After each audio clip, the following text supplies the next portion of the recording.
Bonjour. On ne se baigne pas dans les égouts sans courir le risque que quelques rats nocturnes ne vous grignotent les doigts ou les oreilles à l'un ou à l'autre bout. Le professeur Joseph Fifame Djogbeni, président du parti majoritaire et figure intellectuelle respectée, s'est récemment livré à un exercice périlleux. Il a répondu à l'invitation de l'Institut des artisans de justice et de paix IJAP Champ d'Oiseau dans un cadre que d'aucuns avaient déjà qualifié de miné, pour y donner une conférence sur un thème dont la coloration politique n'échappait à personne. Ce sujet, vous l'avez formulé avec une prise de position évidente. L'impératif de la bonne gouvernance pour relever les défis actuels liés à la précarité exponentielle, aviez-vous suggéré. Bien entendu, j'ai estimé qu'il était important d'élargir le champ en ramenant la réflexion à l'impératif de la bonne gouvernance pour relever les défis actuels.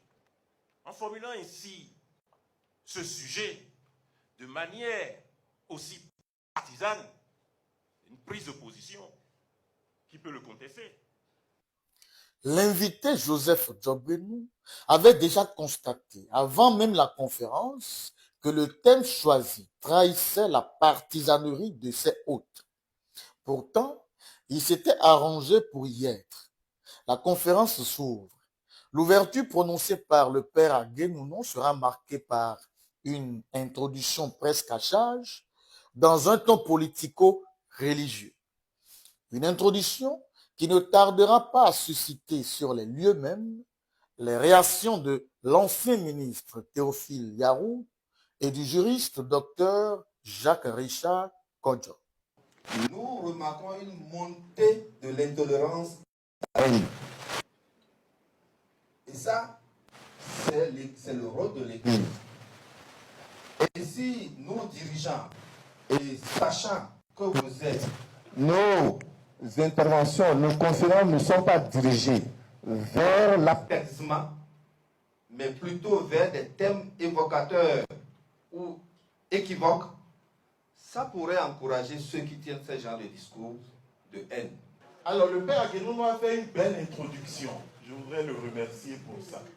Et dans son introduction, il s'est attelé à nous démontrer la dimension politique de l'Église catholique. Il nous a rappelé les hauts faits de l'Église catholique en matière de politique et tout.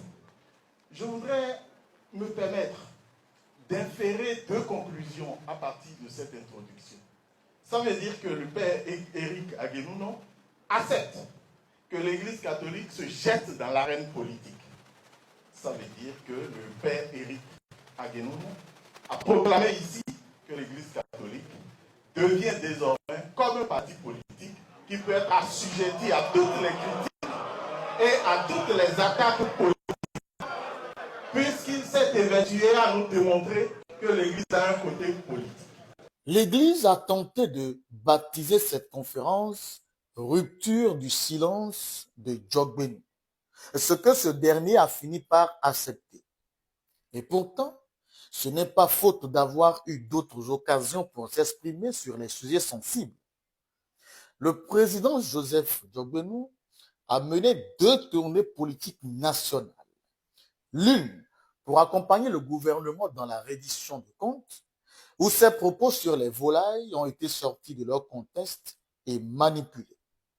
Puis l'autre, tournée nationale, fastidieuse, il faut le préciser, sur toutes les 24 circonscriptions électorales pour former tous les membres des sections du parti dont il a la lourde responsabilité. Le tout était ponctué d'échanges nourris avec des acteurs politiques et de débats qui ont eu des échos retentissants. Et mieux, un colloque scientifique a été initié récemment lors de la deuxième journée de l'Union, le jeudi 27 février 2025, à l'occasion des 35 ans de la conférence des forces vives de la nation.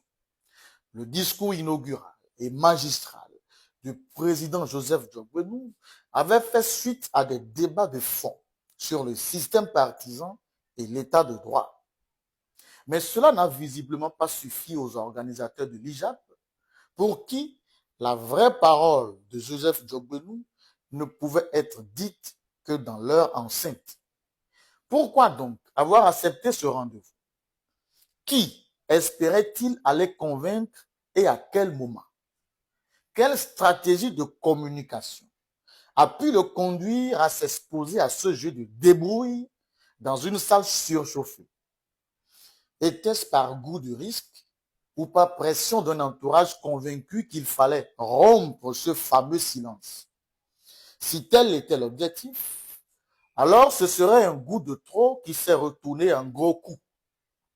Jean-Baptiste Elias, qu'on croyait sage parmi les sages par exemple, s'est mis à tutoyer le président Joseph Djogbenou comme s'il admonestait un subalterne. Pourtant, ni la profondeur des rides, ni la blancheur des cheveux ne dispensent quiconque de la courtoisie qu'exige un débat républicain et intellectuel de vouvoyer son interlocuteur. Le président Joseph Djogbenou, pour prouver quelque chose que j'ignore, est descendu dans la boue. Mais ce n'était qu'une sortie en caoutchouc. Heureusement qu'il avait suffisamment ses sentinelles dans la salle pour limiter un peu les dégâts. Sinon, il aurait subi le même sort que le professeur Guédégbé lors du colloque scientifique organisé par l'Église catholique. La récupération politique des propos de Djogbenou, depuis la salle jusqu'aux réseaux sociaux, a été aussi systématique que virale. Peut-être le président Djogbenou n'a-t-il pas tiré les leçons de l'histoire de Coclo ou du crépitement des balles sous lesquelles il serait un jour candidat. Mais tout au moins, il devrait savoir que ce soir-là, dans cette pièce, ce n'était pas seulement le président Joseph Djogbenou qui était en cause. C'était aussi le souvenir des réformes, les promesses de la rupture, les stigmates de 9 ans d'autorité encore vifs, malgré que cela ait induit des transformations positives inédites. Fallait-il vraiment individuellement de sa position très sensible, où il marchait déjà sur les œufs, offrir cette prise au moment où les plaies politiques ne sont pas encore cicatrisées, où les oppositions sont à fleur de peau, et où les esprits cherchent moins la vérité que le défouloir? Il ne s'agit pas ici de faire le procès d'un homme, encore moins de sombrer dans l'éloge creux ou la critique facile, mais bien de constater qu'un moment politique mal choisi, mal encadré, mal communiqué, peut entamer ce que des années d'efforts ont lentement bâti. Un débat télévisé, maîtrisé, encadré par des journalistes compétents, aurait sans doute été un terrain plus fertile pour rompre ce fameux silence s'il y avait lieu de le rompre.